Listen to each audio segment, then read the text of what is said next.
way. And here is how the grid lines up for one last time in 2024. Red Bull X 2019 is the car, and on pole position the winner from race 2 and the championship leader Jose Serrano. Kilian Drumont joins him on the front row of the grid. Row 2 headed by 2020 champion Takuma Miyazono. Next up is Kai de Bruyne, the Dutchman, to a roar from the Dutch crowd. Angel Nestroza P5, he loves these cars, we know he can be quick. Valerio Gallo down in 6th place, he's got a bit of work to do, and he's got Guy Barbara in 7th position right behind him as well. Next up, Adriano Carazza P8 on the grid. And just inside the top 10, Takuma Sasaki, who's had a bit of a difficult second race. Completing the top 10, it is Robbie Heck, the American driver. Next up, his compatriot Callum Roach in P11. 12th and last on the grid, Coque Lopez. He has also got a lot of work to do from that far back. Now, let's look at the tyres for the final time this season at the start of the race. Serrano, he's got clear track in front of him here, Jimmy. He wants to make hay while the sun shines and get off into the distance. Yeah, that is the right choice, I think, from Jose Serrano. He needs just to make himself a big gap as quick as possible, use that clean air, use that soft tyre, and just be efficient with his time. Interestingly, we mentioned Valerio Gallo before we started. He's gone for that hard compounder tyre, so he's opting to try and basically be the cork in the bottle for the rest of the drivers and opting to go fast a bit later on. So then coming through to the start-finish line we are. Here are the live points rankings. You can see Jose Serrano it is that leads it then. 5 points over Kilian Drumont. Double points on offer for this grand final. And only one driver that can be crowned as the 2024 Nations Cup World Champion. Jose Serrano will lead the field across the line. Drumont in second, Miyazono in third. For one final time in 2024, we are about to go racing. It's lights out and we are underway for the grand final of the Nations Cup in 2024 here at the Nürburgring. Serrano leads them down towards the first corner, followed by Drumont, Miyazono, de Bruyne and Inestroza. A rolling start for the drivers. I don't expect any heroics down into that first corner, but you should expect Serrano to try and clear off into the distance with the soft tyres and the clear air in front of him. You look at the gap already, 7 tenths of a second in the background there as Roach gets by Sasaki. Gallo also moving behind Carazza, but Serrano, the right choice to him for his race, is just going to get away early and try and avoid squabbling with his guys behind him. Drumont ahead of Miyazono, and Kai de Bruyne looking already for a move on Takuma Miyazono. Maybe a bit of contact on the way there through there, but de Bruyne up into 3rd place and showing his intention early. Yeah, didn't take that one lying down, did he, Kai de Bruyne? He wants to make the hay whilst the sun shines. He knows how tricky this Nordschleife circuit is. We're on the Grand Prix layout at the moment, but as we head on to the proper Nordschleife, it really does begin to narrow up. Look at that, 1.5 seconds for Jose Serrano in the opening stages of this race. Keen to see also what Robbie Heck is going to be able to do from 7th position. He's on the soft tyre, and he is going to be a lot quicker than those in front of him on the medium compound tyre. But will he be able, of course, to use that speed? That's the question that we were asking at the start of this race, and as we head on to the green hell, we're about to find out what will happen. Bit of a wiggle on the exit of the corner there for Kai de Bruyne. And down in towards the elevation and the fast part of this circuit we go. Just beautiful to watch this on board here with Takuma Miyazono. And you can see how close he is to Kai de Bruyne, but he's not going to be able to use any of that momentum at the moment. So de Bruyne's hoping to hold it into 3rd place and then try and use some of the strategy a little bit later on to try and play things out. It's mad seeing the speed of these things through the first part of the Nordschleife here, the Nürburgring proper. And you have no time to think. You get through one corner and another one is upon you, completely flat there after Flugplatz. Now we take the long run down towards Schwedenkreuz, a corner that in real life with most cars is a bit of a lift and a bit of a panic. And this car, watch Takuma Miyazono's throttle input there through his left-hander. Of course, completely flat at 200 miles an hour before braking hard down to just touch the grass there on the left. Very lucky to get away with that, and now we plummet down towards the forest, between the trees, down towards the compression and the foxhole. Again, completely flat down here for these drivers, keeping that foot pinned even through the left-hander here before we slow right down for Adenauer Force. The very tricky section through here. And Takuma Miyazono showing that he can follow close to Kai de Bruyne, who's touched a couple of curves through there, unsettling the car. You don't want to do that. The curves here on the Nordschleife are very tall. You hit them in the wrong way, they're going to send you into the barrier. Robbie Heck making good progress. He's got himself ahead of Angel Nestroza, up 5 places from where he started. So he really managed to take advantage of that soft tyre when they were on the Grand Prix layout of the track, and now he's up inside the top 5. I wonder if his progress is going to stall somewhat as we come through this section of the circuit. you can see Miyazono and De Bruyne very close to one another, and then a fairly pronounced gap, about 1.5 seconds or so, back to Robbie Het in P5 at the moment. Inestrosa in 6th position, Karatza inside P7, Gallo on the hard tyre. I suppose the converse as well, Jimmy. We're talking about the soft tyre and not being able to use it necessarily to your advantage on this tricky section of the track. If you're on the hard tyre, it might be a benefit because you might not be able to let anybody pass at this point in the track. Yeah, sort of the idea really. You use the hard tyre to really hinder other people. But here's a replay. We're on board with Karatza going down a T1. We have a lunge on Guy Barber. We don't look at it. Barber and Gallo are side by side.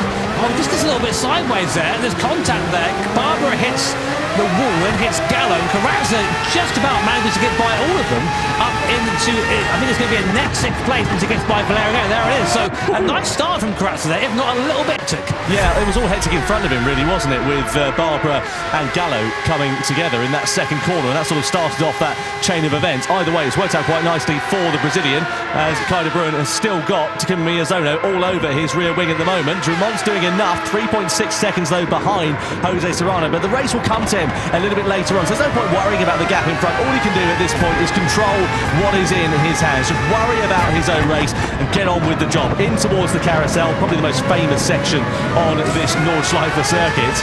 I watched this and how? that absolutely froze it through there, and now we get to the highest point of the circuit, Hoher Axe, this corner, and it's all downhill from here, although literally, not figuratively, as we now just try and make our way through what I think is the most challenging part of the circuit. So much camber, so much elevation here from Rupperman, like it's nothing. Completely flat through there, on the brakes, use the camber on the inside of this right hand, and again, dive to the left, hug that curve before you come up to Bridging 1 and Bridging 2, almost known as YouTube corner. In this right-hander, again, just throwing the car. It looks effortless in this Red Bull X 2019. It's just ridiculous to watch this, isn't it? So blind they are, those corners as well. They come up you so quickly, don't they, through there. Just a little bit wide through on the left-handers. A few moments to go. Down through the compression we go into there. Just a lift of the throttle there. After Flanscar. What's going on? I could not keep up with this. This is too much. I mean, like, this is why these drivers are the best in the world. And it might look easy watching it, but you think how quickly these corners are coming up on you. You have to be precise every corner, otherwise you end up just spearing off into the barrier. Kleiner carousel now. See, De Bruyne not quite. See, this is what I mean. A little bit eager on the throttle there, and then slow on exit. And that means he's going to be under attack from Takuma Miyazono going on to this long back straight, Le Dottinger. Yeah, lovely to see the Dottinger again. Great chance for some slipstreams as well. De Bruyne is being pulled along somewhat by Kylian Drumont. Miyazono, did he lift off the throttle there coming down that back straight? Just wonder, because he was quite close to Kai De Bruyne and he's not quite able to find his way past. Maybe saving a bit of fuel in the early stage of this race, something to consider as well, because they are pretty thirsty machines, this one. He is now side by side at the end of the Dottinger, then through the left-hander we go, and still he is on the outside here, but you've got to be careful because it's a bit sketchy going through there as it's so close to the grass, into the braking zone. We've seen a few instances there in the Gran Turismo World Series over the last 6 years or so. Thankfully, not this time. Yeah, to give you an idea of the pace advantage, it's a 6.24 from Serrano from a standing start for a rolling start, and a 6.30 from Kylian Drumont. So that's a 5-second difference there between the two drivers, and Drumont now doing a good job in second place, the fastest of the medium runners, but not able to keep the pace of Serrano on that soft. Lopez opting to come in early from that hard compound tire, as we thought he would, but Gallo, from what I can see, has opted to stay out another lap. I was just about to say, interestingly, Gallo and Barbara have not decided to pit then, so they're going as long as they can on the hard tyre. I mean, we generally say that the hard tyre is lava. You want to stay off for it for as long as possible, for as short time as possible, but there's obviously some method in the madness here for Coco Lopez. He thinks he can either eke out either the soft or the medium tyre an extra lap. Again, it doesn't sound like a particularly long amount of time, but when you consider the amount of tyres, the amount of force and energy going through them, a lap around here, it's an awfully long time, and you've got to make that gamble and be confident in it before you come into the pit lane, because if you've made a mistake, well, you're going to pay for it for the next 6 minutes. I mean, I did watch some practice earlier on, and the soft tyres are pretty cooked after 2 laps, with Serrano's just gone on to lap 2 of that soft tyre. So I think it stands to reason the medium might struggle to do 4 as well. But we settle on watching Kai De Bruyne making his way through the chicane very, very quick through there, and now back on to the Nordschleife, the northern loop.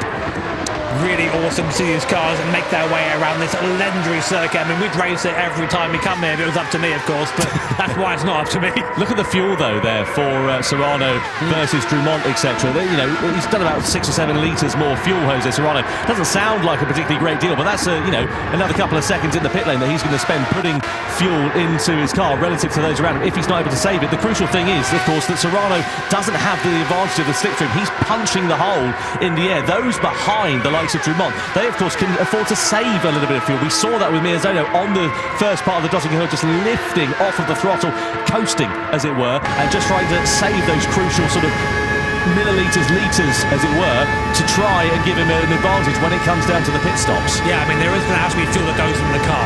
We calculated around 96 litres for the entire race, give or take. And these guys are burning through their fuel quickly. The best on fuel so far, actually, is this man, Stuart Miyazono. He was doing what you said he was doing earlier on, just sort of hanging behind Kyder Brewing, being pulled along by this train in front of him, but also saving that time in the pit stop. There's so much that goes into these races. It's not just good enough to be fast, you've got to be smart as well. And Miyazono has always been that sort of person that has that running in the back of it, has had that capacity to think about things, and that's super important to be successful here in the GT World Series. The good thing is for Coque Lopez, though he pitted at the end of lap 1, it's a bit of an outlier compared to the rest of the field. He has got, obviously now, a lovely bit of clear track in front of him, 21 seconds to not worry about closing up into the back of many cars. The risk is, of course, if you go for the soft tyres in the middle stint and you end up stuck behind someone who's on a medium or a hard combative tyre and you can't find your way through, well, it's all in vain, isn't it, really? Because you've got that extra pace and no opportunity to be able to use it through these sweeping corners that, again, so blind that you've got to be so precise and lightning on the reactions that this is where the dirty air will really be beginning to kick in. That's the converse, of course, because it will cause you more tyre wear, despite the fact that you can save fuel in a straight line. Yeah, through Adenau here, there's medium speed corners, so if you lose the grip, you really feel it as we go back up the hill once more.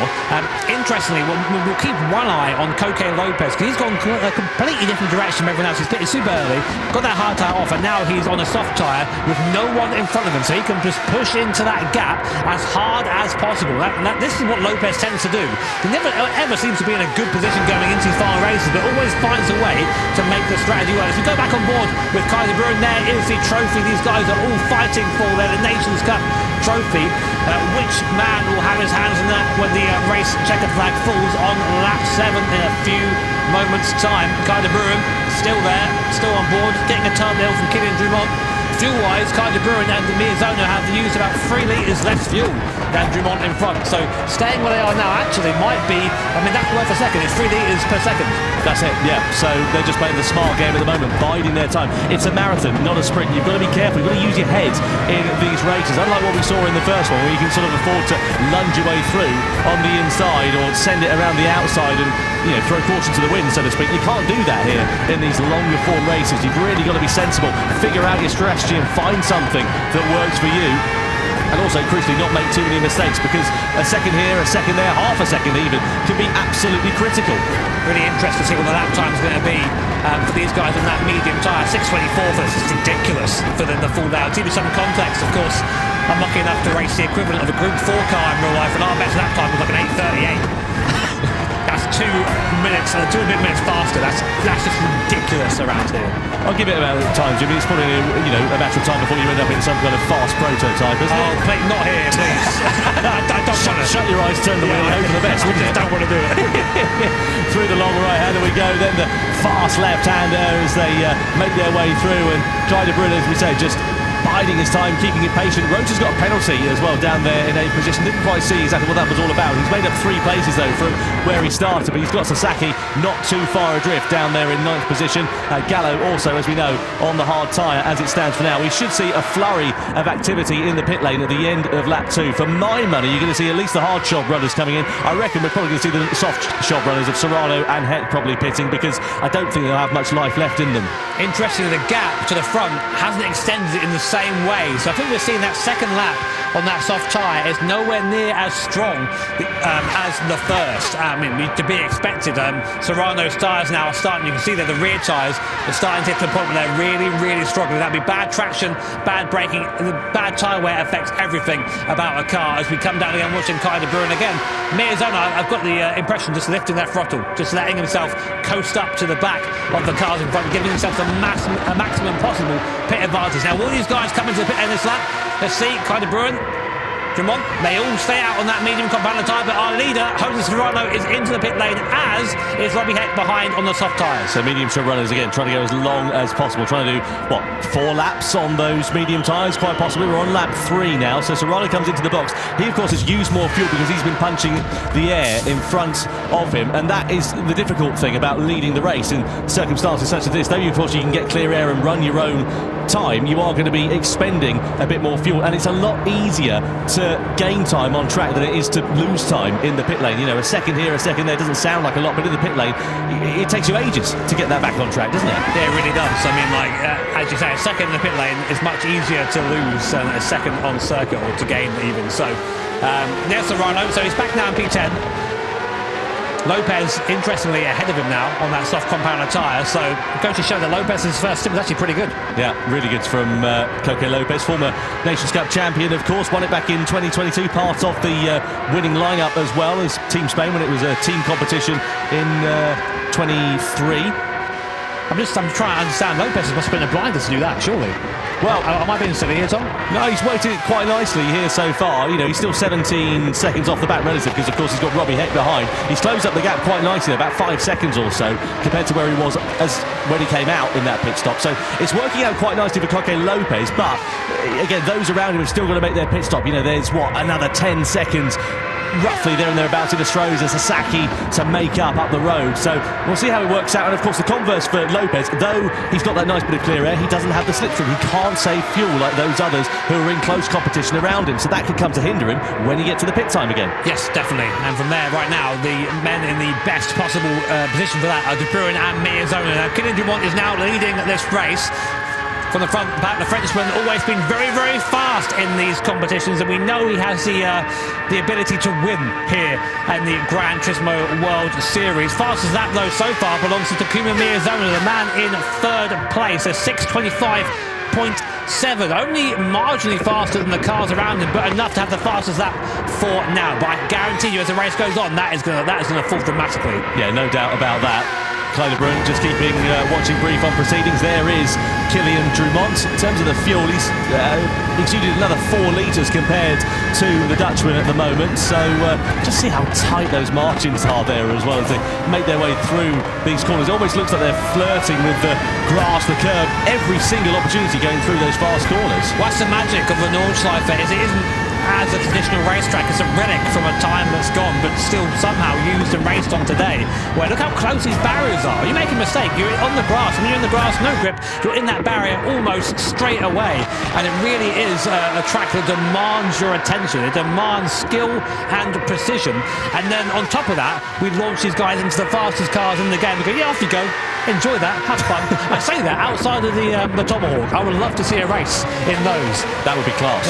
One day. And that's the thing I love about the Nations Cup as well, as the variety. You know, we started off in 1,000 horsepower road cars, no downforce, you know, not particularly brilliant when it comes to braking power compared to a racing car. And then speaking of that, we end up in a racing car for the second one, where we're in, you know, a 90s Formula car. And then for the last one, we're in a modern day hyper-powered Red Bull X 2019, which has got more downforce than you can shake a stick at. This is Lopez. Yeah, making his way past Robbie Heck. Heck on the hard compound of tyre here, coming through, and that was nicely done. Heck not holding him up too much, but again, nice bit of clear air there. Coque Lopez to just try and take profit of it. Where's his next gap up the road? 18 seconds. He's again in a nice, comfortable position at the moment, but again, I just wonder what it's going to look like for him in terms of fuel relative to those up the front. I'm just looking at the fuel savings for some of them, 32, 33 litres for De Bruin and Miazona. Lopez, about the same, 33. He's just ticked over to as well. So it's working out okay there for Coque Lopez. He's on the soft tyre, but let's not forget, he is going to have to owe the medium tyre at the end of this one, whereas others around him may owe the soft. So it might put him out of sequence. Yeah, it does get a bit complicated now. We've got a lot of different strategies going, lots of numbers being thrown at us and at you guys at home. But what we do know is once all the pit stops are said and done, we'll know exactly who's where and what fights are going to be on for the end of the race. Dumont has fallen back a little bit to Kai de Bruin. He did try to, I think, make a little bit of a gap to these guys, but he pushed hard and ended up using a little bit of fuel. And now he's realising that, oh no, maybe actually I just not gone a bit hard at this point. But De Bruin and Miazona are doing everything they can can do right now, just staying in touch, just staying within slipstream range, just outside of that massive dirty air area, which is really going to push the tyres and make things a bit more difficult for them. And Miyazona, if anything, is looking like he wants to maybe get by Kai De Bruyne. Worst case scenario here for Drummond is if he comes into the pit lane at the same time as De Bruyne and Miyazona do, he'll be relinquishing that race lead away, won't they? Because they'll be able to get ahead if they're taking on less fuel, or indeed if they don't take any fuel on board and they decide to do it later on. What are we down to? 24 litres? I'm sure they're going to have to, really. It depends on which way they go in terms of the tyres for their middle stint in this race. Speaking of the tyres, the rear's not looking too bad. They're certainly a bit more second-hand. Lopez and his rear tyres are in far worse condition comparatively. Are they going to last another lap though, or are we going to see the medium runners coming into the box at the end of this one? We'll find out in a couple of minutes or so's time once we've made our way down through the Dottinger Hurt. Lots of battles and strategies to play out. Either way, the top three at the moment, Drummond, De Bruyne and Miyazona, bit of an exhibition at the sharp end of this race. They have controlled this one very comfortably indeed so far. Now, will Miyazona save more fuel, or will he just get the slingshot, try and get onto the back of Drummond, and then take the race lead from there? Who knows? I mean, here we go. Looking back from Kylian Drummond, he's pulled a bit of a gap there. Miyazona, watch that little bar, the indicator on the right-hand side of the steering wheel. Will we see any lifting from Takuma Miyazona? Maybe he's just turned the fuel down. You can do that in these cars. You can turn the fuel mix down a little bit. It slows down the car, but saves a little bit of fuel on the straight when you've got the slipstream anyway. The car has to do less work. It's the right time to do it as they all break hard down into the end of the lap. Off the Nordschleife, we go back on to the GP circuit, and as predicted, all three cars come into the pit lane, but that will mean that De Bruyne or Miyazona will likely go up into the lead now. Look at the fuel difference. Miyazona has saved 7 litres of fuel over Drummond. That's massive. That's over 2 seconds. It's huge, absolutely huge. As we say, very, very difficult to gain that back when you get onto the circuit, unless, of course, you're following a car quickly on the Dottinger Hurt. So De Bruyne, Drummond, Miyazona, Inestrosa and Roach all in the box off of the medium compound of tyres. Sasaki and Karatza have decided to carry on, presumably in their middle stint, unless they've just not come around to the pit lane yet, because, of course, they were a fair old way back. So fuel going on board. Soft tyres for Drummond and De Bruyne. Miyazona, the outlier there, he's going onto the hard compound of tyre for this middle stint. So he's going to try and hopefully gain track position and then keep the rest of the drivers behind him on the Nordschleife circuit, and it's worked out quite nicely for Miyazona because he has now got track position, but of course he's got a slower compound of tyre. I have to apologise for missing something a little bit earlier on. I wonder why Serrano had dropped behind Coque Lopez. It's because the opposite taker is still there.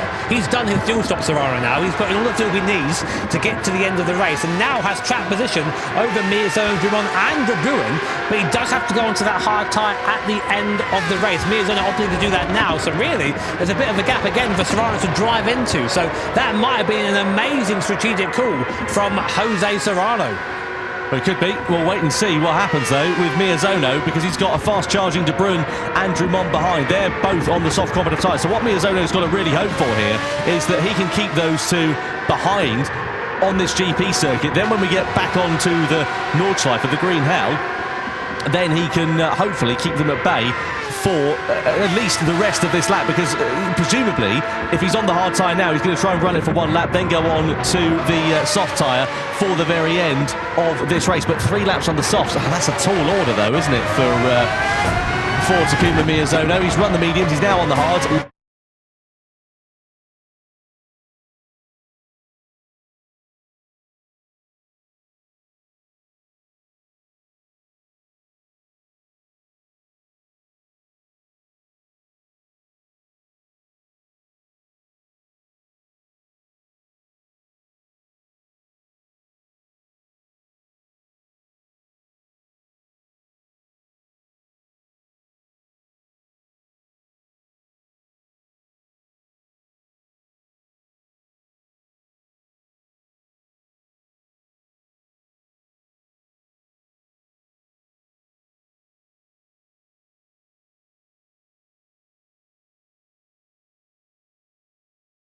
Let's see how this is going to play out. Either way, you can have a fast-charging Frenchman behind him here, because we're on board with Kylian Drummond. Down through in towards Hatzenbach we go.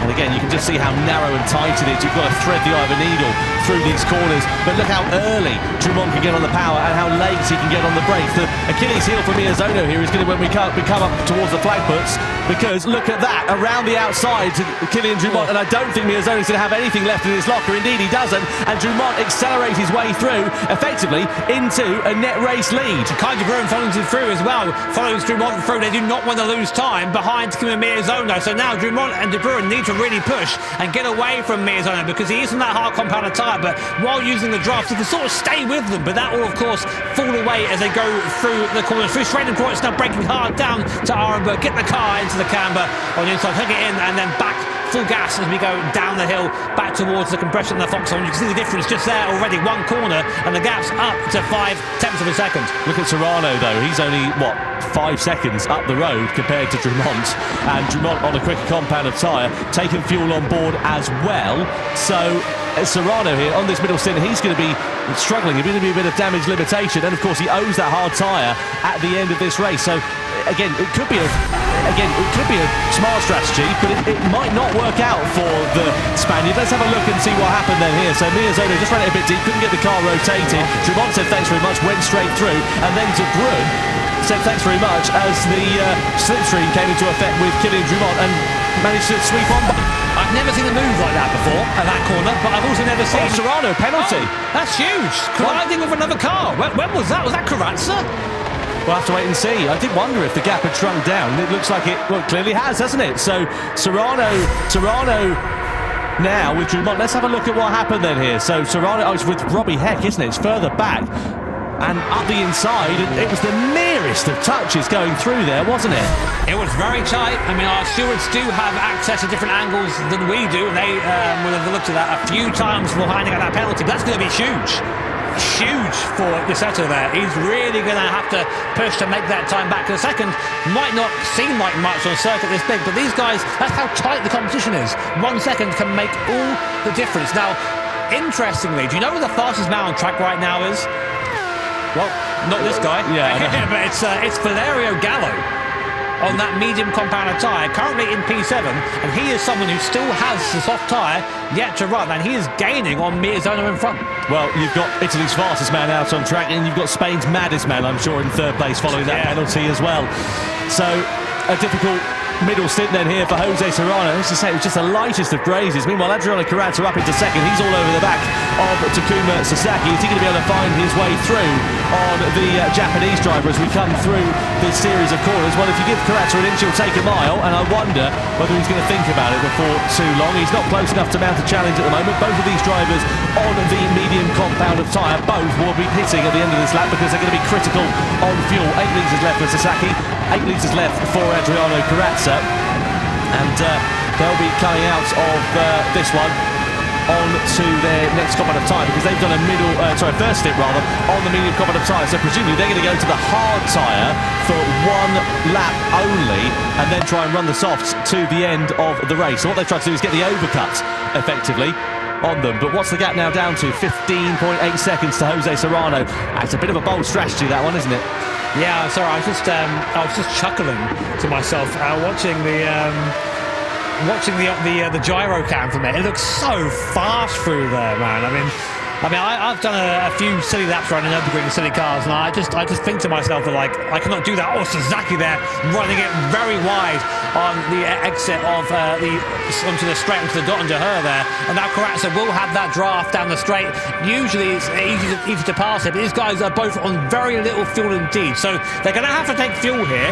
How much they take, of course, might not agree with each other. We might see Sasaki take a lot, we might see Carrazza take a lot, but we'll see as they come into pit lane underneath the Bilstein Bridge as we go now down towards the heavy braking zone. Zaki looking up at the screen there, because they can get a bit of info from the screen. They can see the same big screen you guys can out in the audience and at home. So sometimes you catch the players glancing at that to get a little bit of an idea of what's going on around them. You do hear of that in F1 as well. Drivers, when they've got a commanding advantage, will just have a look up at the big screen to see what's happening. Sasaki and Carrazza then, as predicted, into the pit lane. They cut that very, very fine. 1 litre of fuel left for Sasaki in his Red Bull X 2019. So Serrano is going to take over at the front, but the deficit between himself and Drummond now down to 2.1 seconds, and Drummond is going to be coming very close to the back of him very, very soon.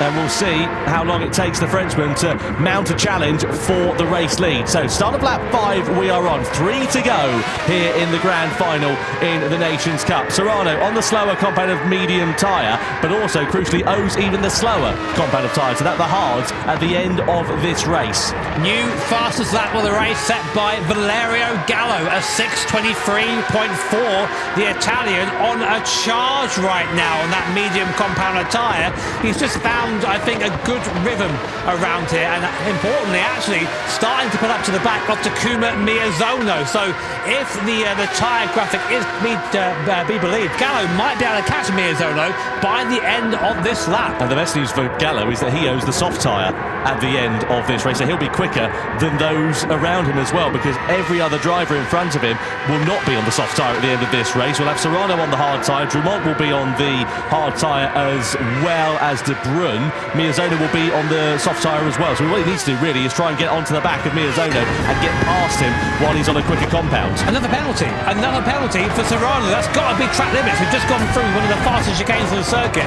Really easy to pick up a penalty there, and Serrano throwing away any advantage he has, just not quite comfy maybe on that medium stint on that medium compound of tyre. But another penalty for Serrano, and that's an automatic one. Stewart's got nothing to do with that one as we ride on board with Kylian Drumont. The sun starting to get a little bit lower in the sky now as we just fly through this first sector of the Nordschleife.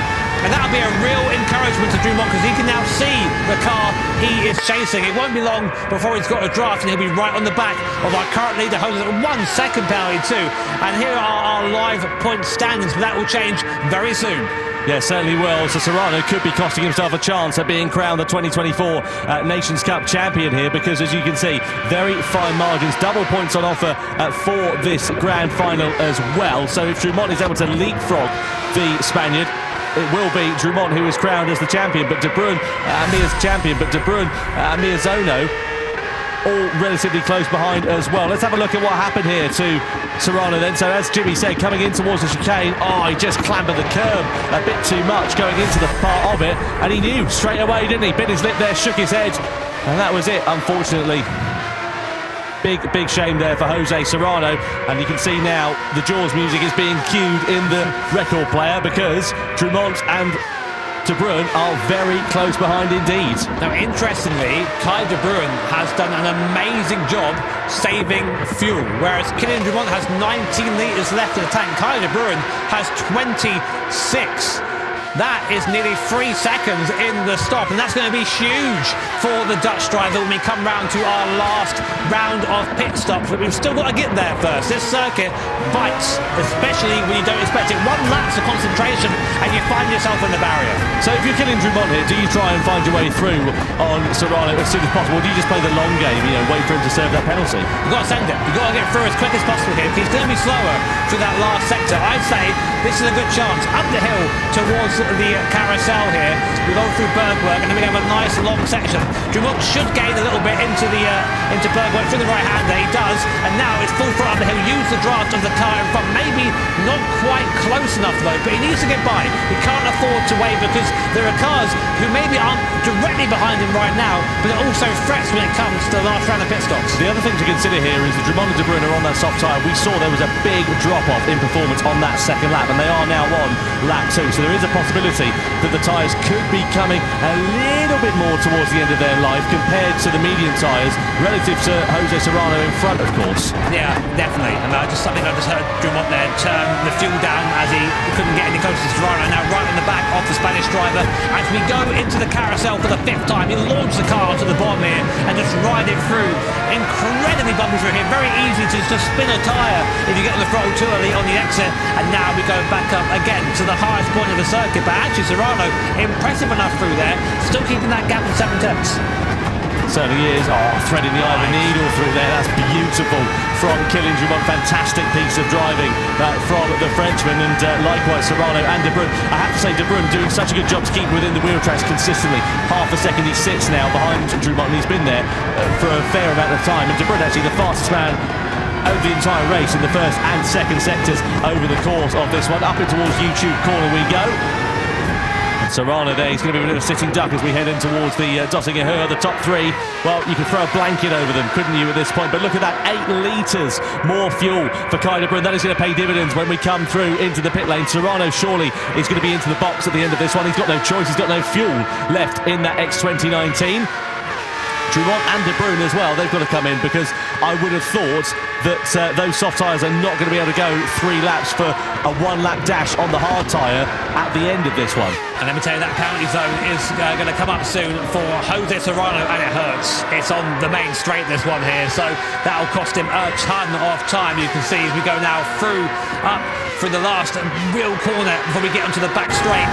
And then you can just let the engine run free as you come now back towards the DP circuit. There's the penalty line in front, you can see it. Serrano crosses it now, slows down massively. Oh man, look at that. Closing speed is incredible, isn't it?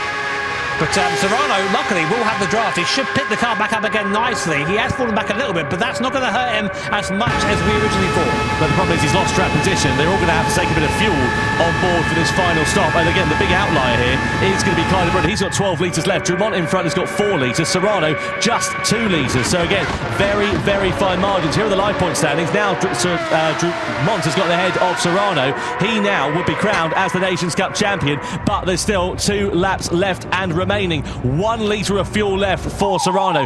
Cut that very, very fine indeed. De Bruyne, meanwhile, he will take over in the lead of the race with track position here, presumably as well. The upshot is, though, that Gallo is going to be the fast charger at the end of this race. He sits in 5th position currently, but he's got the soft tyre to run. He's got a fair amount of fuel to take on board, though, as well. What about Angel Stroza behind? He's a fair way out of contention compared to Gallo, so no need really to worry about him. It's the top 5 we've got to keep an eye on here, and it's Gallo to see what progress he's now going to be able to make in the final stint of this race as he goes on to the soft tyre. Just to remind you, coming into this one, he is still very much in contention for the title. He had 27 points. He was tied on 2nd place with Kylian Dumont, and this final stint is going to define absolutely everything in the Nations Cup. Wow, it comes down to this. Kai de Bruyne out front, 3.4 seconds is the gap owing to his fuel saving throughout the race. Great strategy there from the Dutch driver. That's the gap on circuit. That is the gap to the end now. Behind him, Jose Serrano still within touching distance. Takuma Miyazono out of the pits now, and look, on that soft compounder tyre. If there's something you don't want to see in the mirrors, it is Takuma Miyazono on the soft tyre. This guy is a rocket, and now has the fastest car possible until the end of the race. But as does behind him Valerio Gallo, incredibly fast Italian driver. Alternative strategy from the rest, but now also within touching distance. Is going to be an absolute dogfight to the end here, and I cannot wait as Serrano already latches onto the back of Kylian Dumont. Big outlier in this one, of course, is Takuma Sasaki. He's out of sequence compared to everybody else. Although he's in the race lead, it's not the race lead, effectively. It's the net race lead is being decided between De Bruyne and Dumont and Serrano at the moment. But keep an eye out for Miyazono and for Gallo as well, because they're both actually now on the soft compound of tyre at the end of this one. If the checker flag fell now, of course, I know it's a bit difficult with Sasaki being in the race lead. Gallo would finish a joint 4th place in the championship standings, which is not where he wants to be. Miyazono would be 3rd in the championship standings as well. So we'll wait and see how this one is going to play out and see what the gap is going to look like between Sasaki and De Bruyne as well. Up to 10.5 seconds between them. Sasaki, as we know, on that soft compound of tyre, so he's trying to get the overcut, effectively go a lap longer now on that soft tyre compared to everybody else. In fact, he's a lap longer on his first stint, I beg your pardon, so he was a lap longer on the medium tyre at the start of this one, which is why he is now out of sequence relative to those around him. So yeah, be interested to see what happens once this final pit stop has taken place, and once we get on to the final lap, then we will know proper what the order is going to look like for the victory. Guys, you are watching right now a master at work. This is Takuma Miyazono on the soft compounder tyre, and now all he has to do is qualifying laps. Push hard now to the end of the race. Serrano ahead of us on the relative 6.9 seconds. Incredibly nice is the gap between him and Serrano.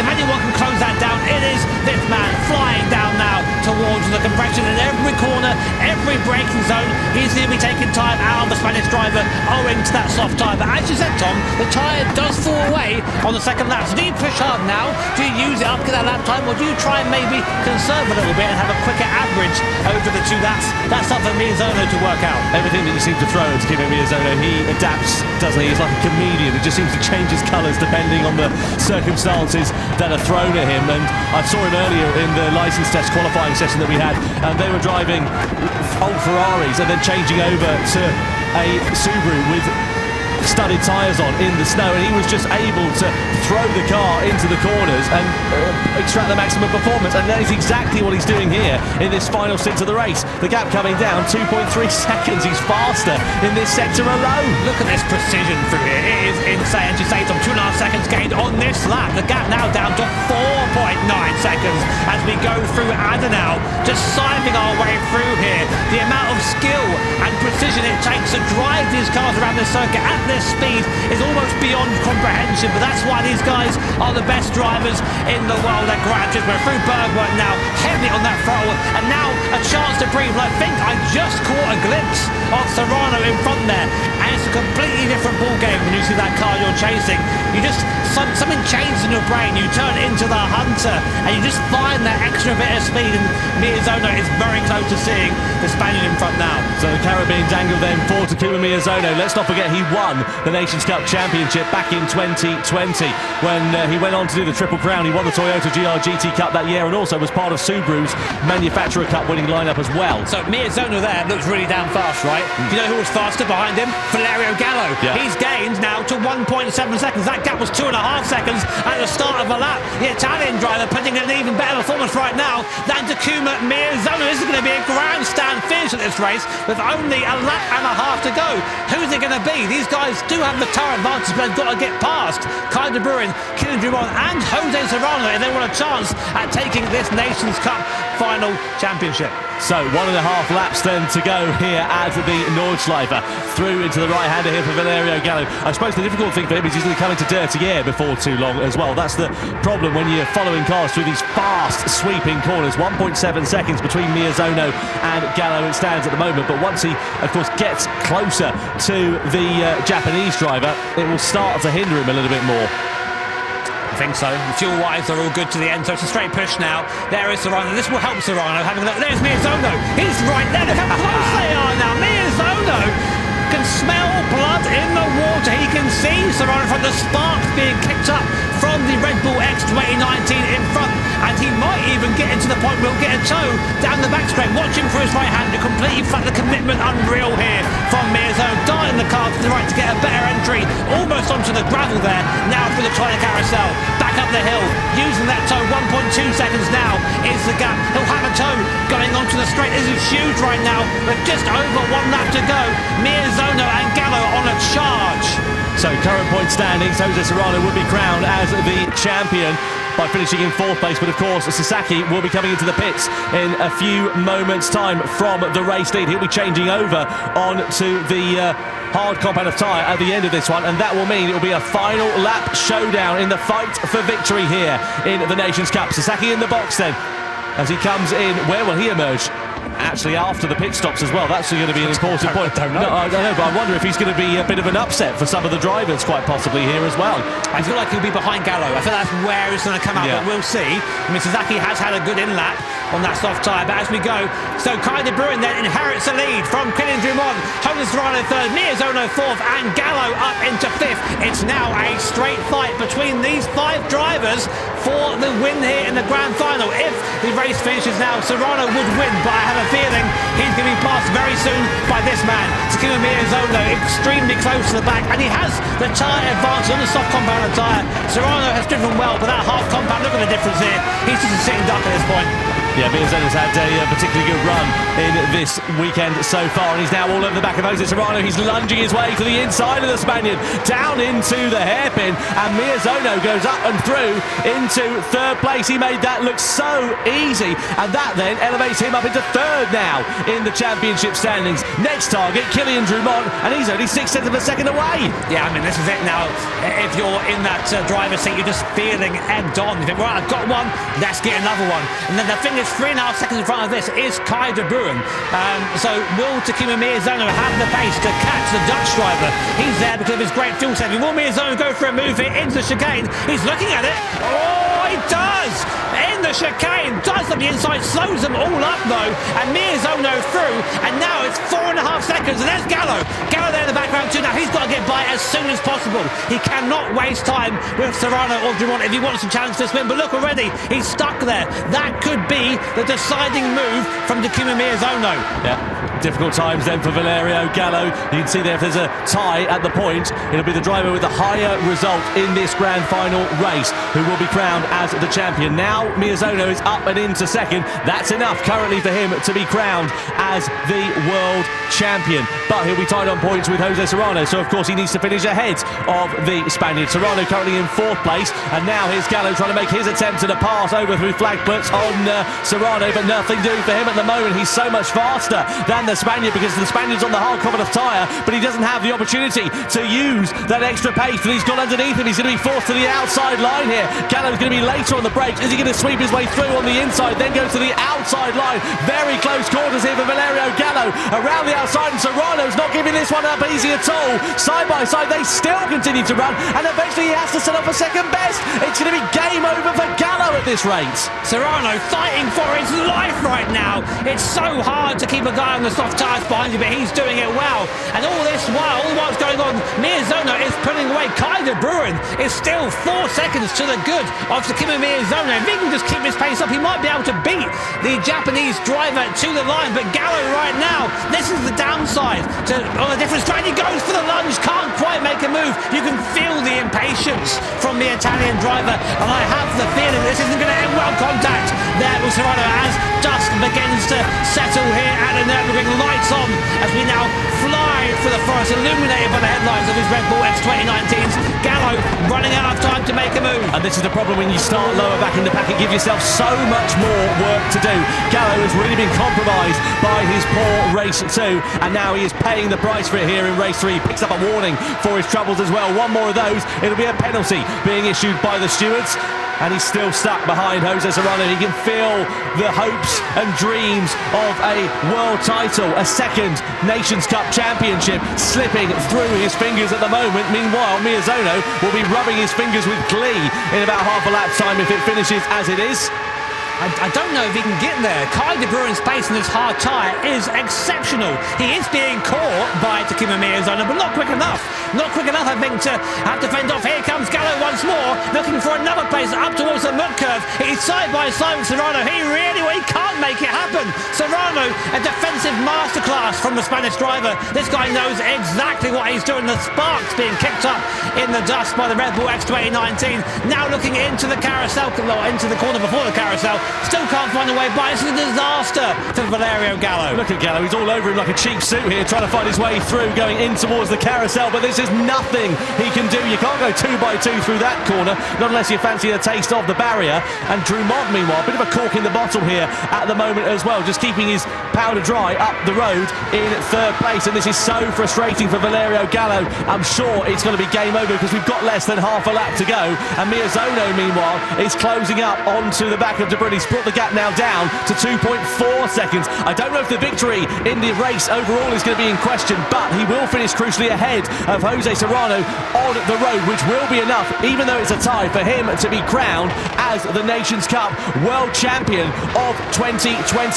This is absolutely superb. So Serrano is doing his best to try and stay on the back of Kylian Dumont, because if Serrano can get by Kylian Dumont, he will be the champion for 2024. But of course, he's got Valerio Gallo behind him. It's looking one eye forward, one eye back, and Gallo is doing everything he can to find a way by. But it's so hard to overtake around here, around the Nürburgring. But we're now coming on to the best place to do that, on to the Dottinger. It's going to be a slipstream battle between these 3 drivers, and basically, if Serrano can get by Dumont, he will be our champion for the year. Miyazono now has caught Kai de Bruin. He's right on the back of Kai de Bruin. If he can overtake de Bruin, he will be unquestionably the 2024 champion. This is so important for the championship. One more straight to go then to define the 2024 title in the Nations Cup. Miyazono pulls out of the slipstream and size his way past Takuma Miyazono. But what's happening in the background? What about Dumont and Serrano in the battle for third place there as well? It's very close between them, but Miyazono, he's going to have enough in his pocket. This will give him a 4-point advantage as we come to the checkered flag if he's able to stay ahead of Kai de Bruyne. The Dutchman would love to take victory though. De Bruyne's out of fuel, Tom. He's out of fuel. Oh, disaster for Kai de Bruyne. What does that mean though for Dumont and Serrano close behind? De Bruyne so close to taking victory. It's going to be a big upset here indeed. He's parking his car. Serrano involved in strife. Dumont as well. Takuma Miyazono is the 2024 Nations Cup champion of the world here in Amsterdam.